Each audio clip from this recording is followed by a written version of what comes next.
क्या बिना पैसे के पैसा कमाया जा सकता है? Well that's debatable. लेकिन क्या बिना प्रॉपर्टी खरीदे रियल एस्टेट में इन्वेस्ट किया जा सकता है? Absolutely yes. अब ये कैसे कर सकते हैं, चलिए आज के एक्सप्लेनर में बताती हूँ। So welcome to another class with me Gurpreet. So basically real estate में जब हम इन्वेस्ट करते हैं तो हम सोचते हैं कि वो टिपिकल तरीका कि बहुत सारी लैंड खरीदनी है, बड़ी बड़ी ज़मीनें खरीदनी है, बहुत सारा कॉर्पस हमें चाहिए। Well that's one way to do it. लेकिन अब ज़माना बदल गया है। अब हमारे पास और भी बहुत सारे तरीके हैं कि हम बिना प्रॉपर्टी खरीदे भी रियल एस्टेट में घुस सकते हैं, इन्वेस्ट कर सकते हैं और रिटर्न्स भी अर्न कर सकते हैं। ये सारी चीज़ें कैसे करनी है, इसके लिए कंप्लीट गाइड इस वीडियो में आपको मिलेगा।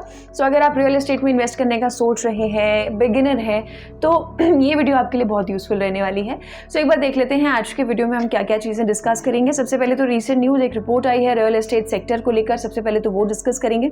इससे आपको, अगर आप बिगिनर हैं तो भी आपको आइडिया लगेगा कि रियल एस्टेट कैसे ग्रो कर रहा है, अभी क्या जो है ना क्या स्टार्ट्स चल रहे हैं, और अगर आप इन्वेस्ट करते भी हैं तो भी आपके लिए हेल्पफुल रहेगा। इसके अलावा हम प्रॉपर्टी लैंडस्केप डिस्कस करेंगे। अगर आप इन्वेस्ट करने का सोच रहे हैं तो किस किस तरह की प्रॉपर्टीज़ में आप इन्वेस्ट कर सकते हैं वो यहाँ पर डिस्कस होगा। कैसे आप इन्वेस्ट कर सकते हैं वो डिस्कस होगा, और इन्वेस्टिंग की आपकी अप्रोचेस कैसी रहने वाली हैं वो डिस्कस कर सकते हैं। और फिर हम बात करेंगे कि इन्वेस्ट करने से पहले क्या क्या मेन चीज़ें हैं जो आपको पता होनी चाहिए। तो स्टार्ट करते हैं सबसे पहले रीसेंट न्यूज़ के साथ। रिसेंटली क्या है, एक रिपोर्ट आई है जिसमें ये कहा गया है, रियल एस्टेट कंसल्टेंट वेस्टियान के थ्रू ये रिपोर्ट है। इस रिपोर्ट में ये कहा गया है कि इंडिया का जो रियल एस्टेट सेक्टर है इसमें इंस्टीट्यूशनल इन्वेस्टमेंट्स 41% बढ़ी हैं ईयर ऑन ईयर से अगर हम बात करें तो पिछले साल का जो जुलाई से सितंबर का पीरियड था और इस साल का जो जुलाई से सितंबर का पीरियड था, अगर ईयर ऑन ईयर उसमें देखा जाए तो 41% इंक्रीज जो है ये हमें देखने को मिला है। इसके अलावा ये कहा गया है कि अगर क्वार्टर वाइज अगर देखा जाए तो इस क्वार्टर और इससे पिछले क्वार्टर का कंपैरिजन अगर किया जाए तो उसमें हाउएवर डिक्लाइन जो है वो देखने को मिला है। ऑलमोस्ट 69% का डिक्लाइन जो है क्वार्टर ऑन क्वार्टर बेसिस देखने को मिला है। ईयरली बेसिस पर, सालाना आधार पर अगर देखें तो 41% इंक्रीज हुआ है रियल एस्टेट सेक्टर में इन्वेस्टमेंट्स को लेकर। इसके अलावा एक और अच्छी चीज़ ये कही गई है कि फॉरेन इन्वेस्टर्स का कॉन्फिडेंस जो है इंडिया के रियल एस्टेट मार्केट में देखने को मिला है। जो फॉरेन इन्वेस्टर्स हैं, जो विदेशी निवेशक हैं, उनका जो शेयर है, उनकी जो हिस्सेदारी है वो 27% जो है वो इंक्रीज हुई है। अगर हम पिछले साल से कंपेयर करें सेम क्वार्टर को तो 46% इंक्रीज हुई है। वहीं डोमेस्टिक इन्वेस्टर्स, अगर हम इंडियन इन्वेस्टर्स की बात करें तो उनका शेयर हालांकि डिक्लाइन हुआ है 43% अगर कंपेयर किया जाए सेम क्वार्टर से लास्ट ईयर और इस साल के थर्ड क्वार्टर से कंपेयर किया जाए तो डोमेस्टिक इन्वेस्टर्स का शेयर घटा है, फॉरेन इन्वेस्टर्स का शेयर इंक्रीज हुआ है। सो बेसिकली इस रिपोर्ट में ये सारी चीज़ें कही गई हैं। अभी हम सबको पता है कि थोड़ी बहुत जियोपॉलिटिकल टेंशन चल रही हैं, वॉर्स चल रहे हैं, तो स्टॉक मार्केट पर इसका असर तो देखने को मिल ही रहा है। हाउएवर इसमें बोला गया है कि उसके बावजूद भी, जियोपॉलिटिकल टेंशन के बावजूद भी एक अच्छा आउटलुक मेंटेन किया गया है इस रिपोर्ट में रियल एस्टेट सेक्टर को लेकर कि आगे ग्रो कर सकता है। साथ ही इसमें एक चीज़ और कही गई है कि जो ऑफिस स्पेसेस हैं, है ना, जो ऑफिस के बहुत सारे स्पेसेस हमें नज़र आते हैं, बहुत बड़ी बड़ी प्रॉपर्टीज़ नज़र आती हैं, तो उसमें जो है इन्वेस्टर्स का कॉन्फिडेंस बूस्ट हो सकता है, क्योंकि जो वर्क फ्रॉम ऑफिस का कल्चर है वो धीरे धीरे और ज़्यादा इंक्रीज़ हो रहा है। लोगों को ऑफिस फिर से बुलाया जा रहा है। बीच में जो डिप आया था कोविड पैंडमिक की वजह से, वो फिर से अब रीगेन कर रहा है और वर्क फ्रॉम ऑफिस का कल्चर नज़र आ रहा है, जिसकी वजह से ऑफिस स्पेसेस की जो डिमांड है वो इंक्रीज़ हो सकती है और इन्वेस्टर्स का जो कॉन्फिडेंस ऑफ कोर्स बूस्ट होगा तो अल्टीमेटली रियल एस्टेट सेक्टर पर वो नज़र आ सकता है।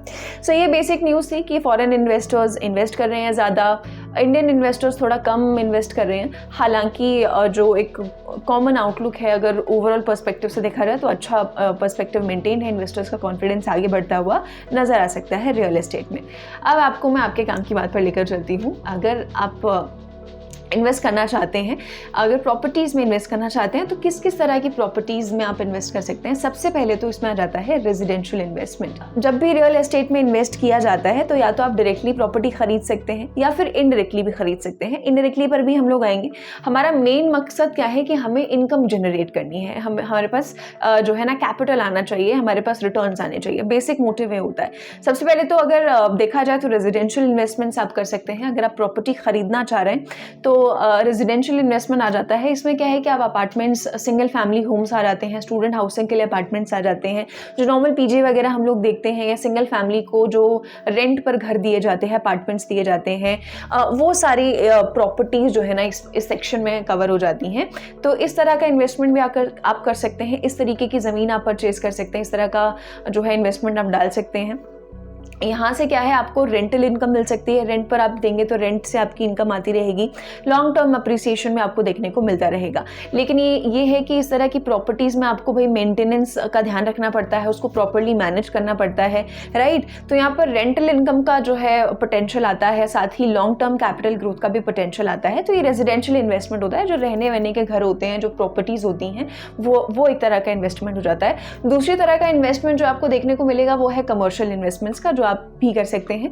लेकिन कमर्शियल इन्वेस्टमेंट्स के लिए क्या है कि थोड़ा बड़ा अमाउंट चाहिए, ह्यूज कॉर्पस आपको चाहिए होगा। यहाँ पर ऑफिस बिल्डिंग्स के जो स्पेसेस होते हैं, रिटेल स्पेसेस जो होते हैं, जहाँ पर शॉप्स वगैरह लगी होती हैं, या जो होटल्स होते हैं, बड़े बड़े छोटे होटल्स भी होते हैं, तो ऑफिस बिल्डिंग्स वगैरह हो गई, ये सारी चीज़ें कमर्शियल इन्वेस्टमेंट में आती हैं। तो ये इस तरीके की जो बिल्डिंग्स होती हैं, या इस तरीके का जो स्पेस होता है, वो जनरली हम लोग बिजनेसेस को देते हैं, वो लोग इसको चलाते हैं। तो यहाँ से भी हम लोग रेंटल इनकम जनरेट कर सकते हैं, लॉन्ग टर्म कैपिटल अप्रिसिएशन यहाँ पर भी देखने को मिलता है।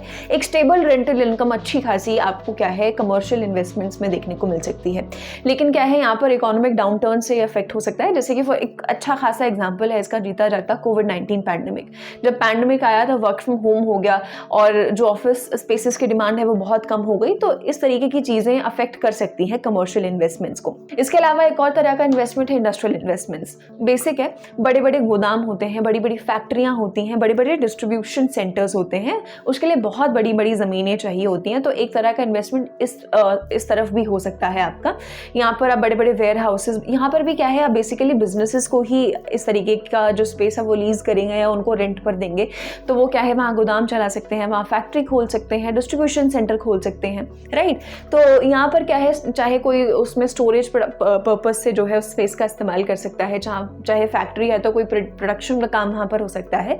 तो यहाँ पर क्या है, इंडस्ट्रियल इन्वेस्टमेंट्स में ऑफकोर्स आपको बहुत ही ज़्यादा हाई रेंटल इनकम ऑफकोर्स मिलेगी, क्योंकि इतना बड़ा स्पेस आप देंगे और इतने बड़े लेवल पर काम होगा, तो आपको ज़्यादा इनकम यहाँ पर देखने को मिलेगी। लेकिन हालांकि आपको इसके लिए अच्छी खासी रिसर्च चाहिए होगी, अच्छी खासी इंडस्ट्री की नॉलेज चाहिए होगी कि हाँ किस तरीके का स्पेस आपको क्रिएट करना है, किस तरह के बिजनेसेस को आप लीज कर सकते हैं। ऐसे ही बिजनेसेस को लीज करेंगे ना जहाँ से प्रॉफिट आएगा। तो इंडस्ट्रियल इन्वेस्टमेंट्स भी आपको एक फॉर्म ऑफ इन्वेस्टमेंट देखने को मिल जाता है इस सेक्टर में।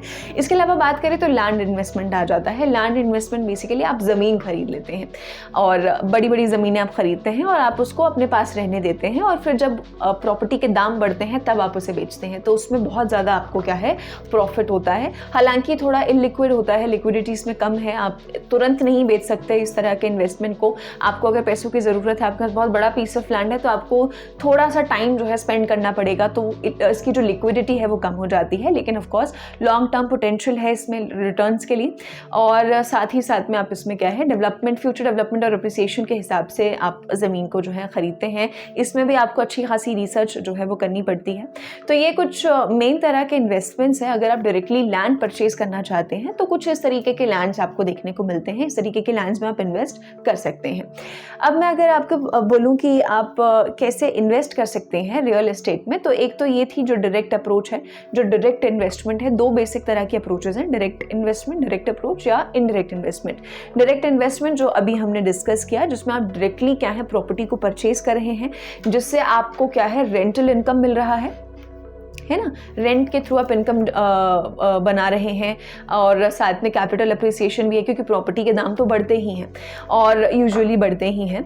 और इसके अलावा क्या है, आपको भाई डायरेक्ट इन्वेस्टमेंट में अगर आपके पास कोई प्रॉपर्टी है तो आपको उसे मैनेज करना पड़ेगा, उसकी रिस्पॉन्सिबिलिटी आपके ऊपर होगी। ये नहीं है कि लेकर छोड़ दिया, ऑफकोर्स प्रॉपर्टी आपको देखनी पड़ेगी, कोई डैमेज तो नहीं है, उसको सारे रेगुलेशंस फॉलो हो रहे हैं कि नहीं हो रहे हैं। हालांकि जैसे कि मैंने कहा कि थोड़ी सी लिक्विडिटी इसमें कम होती है, क्योंकि आप एकदम से ज़मीन नहीं बेच सकते, आपको पहले बायर ढूंढना होगा उसके लिए, चाहे आप वो किसी ब्रोकर के थ्रू ढूंढ रहे हैं, चाहे खुद पर्सनल लेवल पे ढूंढ रहे हैं। तो एकदम से ये नहीं है कि आज आपने सोचा और कल आपने बेच दिया, ऐसे नहीं हो सकता है ना। तो इसलिए क्या है, इसकी लिक्विडिटी थोड़ी कम हो जाती है। तो एक तो ये डायरेक्ट इन्वेस्टमेंट है जो कि जनरल तरीका है जो रियल एस्टेट में देखा जाता है। अब इनडायरेक्ट इन्वेस्टमेंट की बात करते हैं तो इसमें मैं आपको 5 ऐसे तरीके बताऊंगी इनडायरेक्ट जिससे आप इन्वेस्ट कर सकते हैं। तो इसमें भी आप रियल एस्टेट में ही इन्वेस्ट कर रहे हैं लेकिन आपके पास डायरेक्ट ओनरशिप नहीं है, ठीक है। डायरेक्ट जैसे आप प्रॉपर्टी खरीदते तो डायरेक्ट आपके नाम पर प्रॉपर्टी होगी कि हाँ आपने ये घर खरीदा या आपने ये प्रॉपर्टी खरीदी, आपके नाम पर होगा। इनडायरेक्ट में आपको क्या है, यूनिट्स मिल जाएंगे, फ्रैक्शनल ओनरशिप आपके पास होगी, डायरेक्ट या कंप्लीट ओनरशिप नहीं होगी क्योंकि आप इनडायरेक्टली इन्वेस्ट कर रहे हैं। इसमें क्या क्या ऑप्शंस हैं वो अभी हम आगे डिस्कस करते हैं। इससे क्या है कि आपको डाइवर्सिफिकेशन मिल जाता है ना। बहुत सारे इन्वेस्टर्स जैसे अगर आप म्यूचुअल फंड स्टॉक्स वगैरह में भी इन्वेस्ट कर रहे हैं और अगर आप चाह रहे हैं कि मैं थोड़ा और अपने पोर्टफोलियो को इन्वेस्ट करना चाहता हूँ या और डाइवर्सिफाई जो है वो करना चाहती हूँ, तो ऐसे में क्या है, इनडायरेक्ट इन्वेस्टमेंट जो है रियल एस्टेट में आपको एक अच्छा ऑप्शन मिल जाता है जिससे आप अलग अलग ऑप्शंस में इन्वेस्ट कर सकते हैं। प्लस यहाँ इस इनडायरेक्ट इन्वेस्टमेंट में एक अच्छी चीज़ ये है कि आपको ईजी एंट्री मिलती है और एग्जिट भी आपका उतना ही ईजी है। अगर आपने इन 5 तरीकों, जो मैं आपको 5 तरीके बताऊंगी, और भी बहुत सारे तरीके हैं, मैं 5 बताऊंगी, तो यहाँ पर आप एंट्री इजीली कर सकते हैं, इजीली आप इन्वेस्ट कर सकते हैं। और अगर आपको लग रहा है कि हाँ मुझे इतने रिटर्न्स मिल गए या मैं यहाँ से निकलना चाहती हूँ या निकलना चाहता हूँ, तो आप एग्जिट भी क्या है इजीली ले सकते हैं। तो 5 ऐसे अप्रोचेस पर डिस्कस करते हैं बिना प्रॉपर्टी खरीदे आप रियल एस्टेट में कैसे इन्वेस्ट करें, ऐसे 5 तरीके। सबसे पहला है रीट्स, real estate investment trust. So real estate investment trust की अगर बात करें तो इसके ऊपर मैंने एक कंप्लीट एक्सप्लेनर बनाया हुआ है ऑलरेडी, जिसमें मैंने अलग अलग तरह के रीट्स के ऊपर डिस्कस किया हुआ है कैसे काम करते हैं। उसका लिंक आपको ऊपर मिल जाएगा, आप ऊपर दिए हुए लिंक पे क्लिक कर सकते हैं उसके लिए। सो बेसिक जस्ट मैं आपको दे देती हूँ। रीट में बेसिकली क्या होता है, ये भी क्या है आपके स्टॉक मार्केट में ट्रेड किए जाते हैं, स्टॉक्स की तरह ही ट्रेड होते हैं। तो इसमें क्या होता है, बड़े बड़े आपके ट्रस्ट्स होते हैं। इंडिया में भी रीट अभी बहुत पुराना नहीं है, बहुत पहले से नहीं चला रहा है, नया ही है, तो थोड़ा सा नया कॉन्सेप्ट है। तो अगर आप जैसे स्टॉक एक्सचेंजेस पे NSE या BSE पे देखेंगे तो आपको बहुत सारे रीट्स के ऑप्शंस नहीं मिलेंगे, थोड़े बहुत मिल जाएंगे। तो यहाँ पर क्या होता है कि ये जो ट्रस्ट्स होते हैं ये क्या है, प्रॉपर्टीज़ में ही अल्टीमेटली इन्वेस्ट करते हैं। ये बड़े बड़े ट्रस्ट होते हैं तो ये क्या है, प्रॉपर्टी को खरीद लेते हैं, है ना, रियल एस्टेट में ये इन्वेस्ट करते हैं और आप क्या है इनमें इन्वेस्ट करते हैं। तो इनका जो आगे रियल एस्टेट में इन्वेस्टमेंट है अगर बढ़ेगा घटेगा तो आप उसके हिसाब से रीट अपना चूज़ करेंगे। और जब आप चूज़ करेंगे स्टॉक एक्सचेंज पर ट्रेड करेंगे उसे, तो आपको क्या है उसके घटने बढ़ने से फ़ायदा होगा। जैसे स्टॉक्स में स्टॉक का प्राइस बढ़ता है तो आपको क्या है कैपिटल गेन मिलता है, लाइकवाइज रीट में भी वैसा ही कॉन्सेप्ट है। बस क्या है आपका पैसा अल्टीमेटली लगता कहाँ पर रहा है, रियल एस्टेट में लग रहा है। स्टॉक्स में तो प्राइवेट पब्लिकली लिस्टेड कंपनीज हैं उसमें आपका पैसा लगता है। रीट में क्या होता है कि इन्वेस्टर्स जो हैं वो पैसा पूल करते हैं, ऐसे में इन्वेस्ट किया जाता है रीट्स में, और साथ साथ में यहाँ पर आपको डिविडेंड्स भी देखने को मिलते हैं। इनको स्टॉक एक्सचेंजेस पर ट्रेड किया जाता है, लिक्विडिटी मिलती है आपको क्योंकि स्टॉक की तरह है, तो आप जब चाहे तब एंट्री कर लो, जब चाहे तब एग्जिट कर सकते हो। ऑफ कोर्स चार्जेस लगेंगे और इजी एंट्री और एग्जिट होती है। उसके बाद बात करें दूसरा तरीका हो जाता है रियल एस्टेट म्यूचुअल फंड्स और ETFs का। म्यूचुअल फंड्स के ऊपर भी एक डिटेल वीडियो है, तरह तरह के म्यूचुअल फंड्स जो हमें देखने को मिलते हैं, उसके लिए भी आपको लिंक मिल जाएगा। अगर हम बात करें ETFs के ऊपर भी वीडियो है, आप वो भी देख सकते हैं, उसका भी लिंक आपको मिल जाएगा, ऊपर दिए हुए लिंक पे आप क्लिक कर सकते हैं। So real estate mutual funds और ETFs का कॉन्सेप्ट आई होप आपको क्लियर होगा। पहली बात तो म्यूचुअल फंड्स पे बहुत सारे होते हैं, बहुत सारे थीमेटिक सेक्टोरल म्यूचुअल फंड्स आपको देखने को मिलते हैं, ठीक वैसे ही रियल एस्टेट के म्यूचुअल फंड्स भी होते हैं। इसमें क्या होता है कि जो म्यूचुअल फंड्स है, कोई फंड हाउस है, वो ऐसा म्यूचुअल फंड लेकर आएगा जिसमें वो कहाँ पर इन्वेस्ट करेंगे, वो इन्वेस्ट करेंगे रियल एस्टेट कंपनीज में। यहाँ पर रीट्स में भी इन्वेस्ट कर सकता है वो फंड हाउस, है ना। तो म्यूचुअल फंड्स आपको इस तरह के देखने को मिलेंगे जो कि अल्टीमेटली कहाँ पर इन्वेस्टेड है, रियल एस्टेट में इन्वेस्टेड है। तो आप क्या है इनडायरेक्टली उस फंड हाउस के थ्रू रियल एस्टेट में इन्वेस्ट करें। लाइकवाइज ETFs का हिसाब है, ETFs भी क्या है आपके ट्रेड होते हैं, है ना, म्यूचुअल फंड्स की तरह होते हैं, लेकिन ट्रेड कैसे होते हैं ETFs स्टॉक्स की तरह। तो आपको यहाँ पर भी फायदा क्या मिल रहा है कि आपके ऐसे म्यूचुअल फंड्स हो जाएंगे जो कि रियल एस्टेट से लिंक्ड होंगे, आप उनमें ETFs के थ्रू जो है इन्वेस्ट कर रहे हैं। थोड़ा सा कंफ्यूजिंग आपको लग सकता है तो मैं सजेस्ट करूंगी कि आप म्यूचुअल फंड्स और ETFs का कॉन्सेप्ट पहले एक बार वीडियोस के थ्रू देख लें और फिर रियल एस्टेट की तरफ आएँ, है ना। तो बेसिकली एक सब टाइप आ जाएगा म्यूचुअल फंड्स और ETFs में, जिसके थ्रू आप जो है इन्वेस्ट कर सकते हैं रियल एस्टेट में। इसमें आपको और ज़्यादा डाइवर्सिफिकेशन मिलेगी। प्लस इसमें एक अच्छी चीज़ क्या है कि इसमें प्रोफेशनल मैनेजमेंट आपको देखने को मिलेगा, क्योंकि म्यूचुअल फंड में क्या है आपको मैनेज नहीं करना है फंड को, फंड जो है वो फंड मैनेजर उसको मैनेज करेगा। तो लाइकवाइज रियल एस्टेट का म्यूचुअल फंड है अगर कोई, तो उसे भी फंड मैनेजर मैनेज करेगा। तो यहाँ पर प्रोफेशनल मैनेजमेंट जो है आपको नज़र आ जाती है और आप छोटे छोटे अमाउंट्स भी यहाँ पर इन्वेस्ट कर सकते हैं। ज़रूरी नहीं है कि आपको करोड़ों का या लाखों का इन्वेस्टमेंट करना है, आप छोटे छोटे अमाउंट से भी इन्वेस्ट कर सकते हैं। तो फ्लेक्सिबिलिटी यहाँ मिल जाती है। उसके बाद आ जाता है रियल एस्टेट स्टॉक्स। तो बेसिक है स्टॉक्स, तो आप सबको पता ही होंगे, है ना। आप पब्लिकली लिस्टेड कंपनीज हैं बहुत सारी जो कि रियल एस्टेट के डेवलपमेंट और मैनेजमेंट के ऊपर काम करती हैं। मतलब रियल एस्टेट से जुड़ी हुई बहुत सारी कंपनीज हैं जिनके स्टॉक्स आपको स्टॉक मार्केट में देखने को मिल जाएंगे। तो यहाँ पर भी क्या है, आप इनडायरेक्टली इन्वेस्ट कर सकते हैं और अगर देखा जाए जनरली स्पीकिंग तो आपको अच्छा खासा रिटर्न्स जो है रियल एस्टेट के स्टॉक्स में देखने को मिल सकता है। हिस्टोरिकली भी अच्छा खासा रिटर्न हमें देखने को मिला है। तो स्टॉक्स में आप इन्वेस्ट कर सकते हैं। उसके अलावा बॉन्ड्स आ जाते हैं आपके, है ना। कॉर्पोरेट बॉन्ड, गवर्नमेंट बॉन्ड्स होते हैं, वैसे ही रियल एस्टेट बॉन्ड्स भी होते हैं जिनको रियल एस्टेट कंपनीज के थ्रू इशू किया जाता है ना। वो अपने प्रोजेक्ट्स के लिए जो है फंड रेज करने के लिए इस तरीके के बॉन्ड्स को इशू करते हैं। इसमें क्या है, आपको फिक्स्ड इंटरेस्ट इनकम जो है ऑफर होती है, लेकिन ऑफ कोर्स कंपनी के परफॉर्मेंस पर ये डिपेंड करता है कि आपको कितनी इनकम आपको जनरेट होगी। तो बॉन्ड्स में भी आप इन्वेस्ट कर सकते हैं। इसके अलावा पांचवा तरीका जो है वो भी थोड़ा सा नया है, बट एक अच्छा तरीका है अगर आपके पास कम कॉर्पस है। तो अगर आप इनडायरेक्टली इन्वेस्ट करना चाहते हैं तो वो हो जाता है crowd funding in real estate. Crowd funding एक बहुत ही बेसिक तरीका है। एक बेसिक एग्जांपल देती हूँ। जैसे मान लीजिए आप लेट्स से आप 5 दोस्त हैं और आपको कोई एक पर्टिकुलर चीज़ खरीदनी है। लेट्स से आपको एक बाइक खरीदनी है, आप 5 दोस्त हैं। अब वो बाइक बहुत महंगी है, लाखों की बाइक है, आप लोगों के पास इतने पैसे नहीं है, लेकिन अगर आप पाँचों एक साथ पैसे मिला दें तो वो लाखों की बाइक जो है वो आप खरीद सकते हैं। तो यहाँ पर आप लोगों ने क्या किया, आपने क्राउड फंडिंग की। अब क्योंकि आप पांचों ने जो है वो बाइक परचेज की, तो बारी बारी से जब आप पांचों का मन करेगा आप बारी बारी से उसको चला सकते हैं। बेचनी भी होगी तो जब बेची जाएगी तो जो हिस्सा आएगा वो पांचों में बट जाएगा ऑब्वियसली। लाइकवाइज रियल एस्टेट में जो क्राउड फंडिंग है उसका भी सेम कॉन्सेप्ट है। कोई बहुत बड़ी प्रॉपर्टी है, कोई बिल्डर प्रॉपर्टी बनाना चाहता है 100 करोड़ की, 10 करोड़ की, let's not go to the amount, but let's say बहुत बड़ा अमाउंट है और इतना आपके पास अमाउंट है नहीं, आपके पास आप छोटा सा अमाउंट जो है वो इन्वेस्ट कर सकते हैं। तो ऐसे में क्या है, बहुत सारे लोग क्या है एक प्लेटफॉर्म के जरिए एक साथ आते हैं, उस प्रॉपर्टी में इन्वेस्ट करते हैं। वो प्रॉपर्टी आपकी डेवलप होगी आगे, उस प्रॉपर्टी के डेवलप होने से आपको या तो रेंटल इनकम आप बना सकते हैं, रेंट पे दे दो, रेंट बना लो, या फिर लॉन्ग टर्म अप्रिसिएशन आपको मिल जाएगा। प्लस जब कभी वो प्रॉपर्टी बेची जाएगी, किसी और बिल्डर को बेची जाएगी, लेट्स से किसी और डेवलपर को बेची जाएगी, तो वहां से जो आप बेचने पर जो अमाउंट आएगा वो भी क्या है, सारे के सारे इन्वेस्टर्स में डिस्ट्रीब्यूट होता है। तो अब क्या है, इंडिया में भी थोड़ा सा रिलेटिवली नया कॉन्सेप्ट है। तो अब क्या है, धीरे धीरे करके इस तरीके के ऑनलाइन प्लेटफॉर्म्स हमें देखने को मिल रहे हैं। प्लेटफॉर्म्स के जरिए आप क्या है यहाँ पर इन्वेस्टमेंट कर सकते हैं। ये ऑनलाइन प्लेटफॉर्म आपको प्रॉपर्टीज़ बताएंगे, इस तरीके की चीज़ें दिखाएंगे आपको कि जहाँ आप थोड़ा थोड़ा पोर्शन इन्वेस्ट कर सकते हैं और थोड़ा थोड़ा अपना जो है शेयर रख सकते हैं, थोड़ी बहुत अपनी हिस्सेदारी जो है रख सकते हैं। बहुत सारे रियल एस्टेट के ऑप्शन है जिनसे आप चूज़ कर सकते हैं। और जैसा कि मैंने आपको एग्जाम्पल दिया, अर्निंग्स आपकी रेंटल इनकम से आ सकती हैं या प्रॉपर्टी सेल्स के थ्रू आ सकती हैं। तो यहाँ पर इन्वेस्टमेंट के लिए आपको बहुत बड़ा अमाउंट नहीं चाहिए, छोटे अमाउंट से भी आपका काम बन सकता है, राइट। तो ये कुछ 5 तरीके हैं जिससे आप इनडायरेक्टली रियल एस्टेट में इन्वेस्ट कर सकते हैं, वो भी बिना प्रॉपर्टी को एक्चुअली खरीदे। आई होप आपको ये तरीके समझ आए होंगे। अब एक बार बात कर लेते हैं कि अगर आप कंसिडर कर रहे हैं इन्वेस्ट करना तो आपको क्या क्या चीज़ें हैं जो ज़रूर ध्यान में रखनी है। बेसिक चीज़ें हैं। सबसे पहले तो लोकेशन बहुत इंपॉर्टेंट है रियल एस्टेट में, कि फंडामेंटल आ जाता है लोकेशन का। भाई आप प्रॉपर्टी जहाँ भी खरीदें आपको पहले ये देखना है कि वो लोकेशन कैसी है, उस लोकेशन उस जगह पे इंफ्रास्ट्रक्चर कैसा है, वहाँ पर एम्यूनिटीज़ कैसी हैं। देखो जहाँ पर अच्छा इंफ्रास्ट्रक्चर होगा, अच्छी एम्यूनिटीज़ होंगी, उस जगह पर ज़्यादा जो है आपको सेल वगैरह, रेंट वगैरह ज़्यादा देखने को मिलेगा, हालांकि वो महंगी भी होगी। तो आपको क्या है, आपका काम है उस जगह का रिसर्च करना कि वो जगह कैसी है, लोकेशन कैसी है, एम्यूनिटीज़ कैसी हैं। जितनी अच्छी जगह आपकी होगी ऑफ कोर्स उतने अच्छे रिटर्न्स आपको ही मिलेंगे।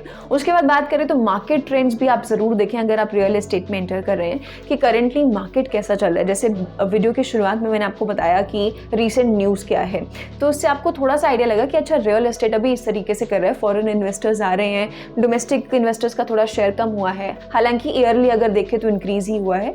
तो मार्केट ट्रेंड्स को देखिए, रिपोर्ट्स वगैरह थोड़ा सा रिसर्च कीजिए कि कैसा चल रहा है, करंट मार्केट प्राइस जो है वो कैसा चल रहा है, डायनामिक्स कैसे हैं, लोग खरीद रहे हैं या बेच रहे हैं प्रॉपर्टी, क्या माहौल चल रहा है। तो थोड़ा सा क्या है इन्फॉर्म डिसीजन आपका बनेगा अगर आप मार्केट ट्रेंड्स को भी नज़र में रखेंगे। तो उसके बाद लीगल ड्यू डिलिजेंस, भाई ऑफ कोर्स ये तो बेसिक सी चीज़ है। अगर आप प्रॉपर्टी जो है खरीद रहे हैं या बेच रहे हैं, खरीद रहे हैं बेसिकली, क्योंकि अभी हम इन्वेस्टिंग की बात करें, तो अगर आप खरीद रहे हैं तो भाई आप प्रॉपर्टी टाइटल्स को वेरीफाई कीजिए, आप ओनरशिप डॉक्यूमेंट्स को प्रॉपर्ली चेक कीजिए और साथ में देखिए कि जो प्रॉपर्टी आपने ली है वो लोकल कंप्लायंस जो है, लोकल रेगुलेशंस जो है वो फॉलो कर रही है कि नहीं कर रही है, ताकि कोई भी लीगल मैटर जो है वो आपको फेस ना करना पड़े, है ना। चाहे आप इसमें आप लॉयर की मदद भी ले सकते हैं, तो लीगल मैटर्स को भी अच्छे से चेक कीजिए इन्वेस्ट करने से पहले। इसके बाद इन्वेस्टमेंट टाइप अपना सिलेक्ट कीजिए। भाई अगर आप अपना डायरेक्ट अप्रोच इस्तेमाल कर रहे हैं, डायरेक्टली अगर आप प्रॉपर्टी खरीद रहे हैं, ओनरशिप ले रहे हैं, तो आप डिसाइड कीजिए कि आपको किस तरीके की प्रॉपर्टी लेनी है। आपको कमर्शियल प्रॉपर्टी लेनी है, रेजिडेंशियल प्रॉपर्टी लेनी है, आपको किस तरह की प्रॉपर्टी में इन्वेस्ट करना है, पहले वो भी आपको डिसाइड करना होगा अपने जो है ना रिस्क टॉलरेंस के हिसाब से। अगर आप इनडायरेक्ट ले रहे हैं, रीट ले रहे हैं, म्यूचुअल फंड ले रहे हैं, ETF ले रहे हैं, तो वो भी आपको अपने इन्वेस्टमेंट पैटर्न, अपने इन्वेस्टमेंट स्टाइल के हिसाब से डिसाइड करना जरूरी है इन्वेस्ट करने से पहले। उसके बाद आ जाता है डेवलपर रेपुटेशन। डेवलपर रेपुटेशन, अगर आप म्यूचुअल फंड्स के बारे में जानते हैं तो म्यूचुअल फंड्स में क्या होता है कि फंड मैनेजर होता है जो कि पूरे फंड को मैनेज करता है कि कौन से स्टॉक में कब कितना जो है हिस्सेदारी रखनी है, कितना इन्वेस्ट करना है। लाइकवाइज क्या है, जब आप प्रॉपर्टी में इन्वेस्ट कर रहे हैं तो डेवलपर के ऊपर रिसर्च करना भी इक्वली इंपॉर्टेंट हो जाता है कि उसकी क्रेडिबिलिटी कैसी है, उसका ट्रैक रिकॉर्ड कैसा है, लीगल डिस्प्यूट्स तो नहीं हुए हैं डेवलपर के साथ, इस तरीके की चीज़ें, ताकि आगे चल के प्रॉपर्टी से जुड़ा हुआ कोई भी रिस्क है तो वो बहुत ही कम हो ही ना बेसिकली। नॉर्मली अगर हम देखें तो क्या होता है कि अगर आपका जो लोन है, अगर मान लो आप प्रॉपर्टी खरीद रहे हैं और अगर आप लोन ले रहे हैं और अगर आपका लोन बहुत ईजिली अप्रूव हो गया है, तो ऐसा कंसिडर किया जाता है कि जो वो प्रॉपर्टी है वो क्रेडिबल है, यानी आपको उसमें कोई इशू नहीं आएगा। हालांकि अगर आप होम लोन वगैरह ले रहे हैं तो उसमें और भी बहुत सारी चीज़ें, या कोई भी किसी भी तरह का आप लोन ले रहे हैं तो उसमें बहुत सारी चीज़ें और भी कंसिडर की जाती हैं, लेकिन यूजुअली जो बैंक्स वगैरह होते हैं वो ऐसे लोन्स को ईजिली अप्रूव कर देते हैं जो कि क्रेडिबल प्रॉपर्टीज़ होती हैं, उनके लोन्स को ईजिली अप्रूव कर दिया जाता है। तो डेवलपर रेपुटेशन देखना भी एक इंपॉर्टेंट फैक्टर है जो आपको ज़रूर कंसिडर करना चाहिए। सो आई होप आपको ये चीज़ समझ आई होगी कि रियल एस्टेट में अगर आप इन्वेस्ट करना चाहते हैं तो कैसे कर सकते हैं, शुरुआत कैसे कर सकते हैं, क्या क्या बेसिक चीज़ें हैं। बाकी मोटी मोटी रिसर्च तो मैंने आपको बता दी है, बाकी इन डेप्थ रिसर्च करना तो आपकी रिस्पॉन्सिबिलिटी है, because at the end of the day money जो है, पैसा जो है वो आपका लगेगा। तो आई होप आपको समझ आया होगा रियल एस्टेट कैसे में आप जो है कैसे इन्वेस्ट कर सकते हैं।